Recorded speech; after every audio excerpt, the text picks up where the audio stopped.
সাবধান, ফাতেমার সাথে কোনো বেয়াদবি করবা না। আবু যর গিফারি কয়, আসাদুল্লাহিল গালিব আলীর বিবি ফাতেমার খবর নামি, সাবধান, ফাতেমার সাথে কোনো বেয়াদবি করবা না।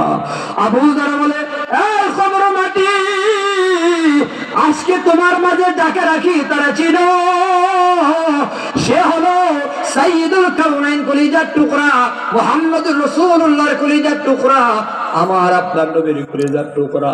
নবী কয়, ফাতেমারে যে কষ্ট দেয় আমারে কষ্ট দেয়।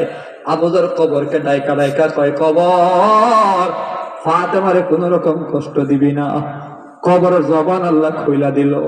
কবর ডাক দিয়া বলে, আবু যর, ফাতেমাকে আমার চিনার দরকার নাই, হাসান হুসাইনের মা আমার জানার দরকার নাই, আলীর বিবি আমার জানার দরকার নাই, সাইয়্যিদুল কাউনাইনের কন্যা আমার চিনার দরকার নাই। আমি শুধু দেখবো তার আমলটা কেমন হয়। আমল যদি খারাপ হয় আমি কবরটা ভয়ঙ্কর হয়ে যাব, আমল যদি ভালো হয় আমি কবর জান্নাতের বাগান হয়ে যাব। আল্লাহর নবী বলে, আল কবরু রাউযাতুম মিন রিয়াজিল জান্নাহ আও হুফরাতুম মিন হুফারিন নার।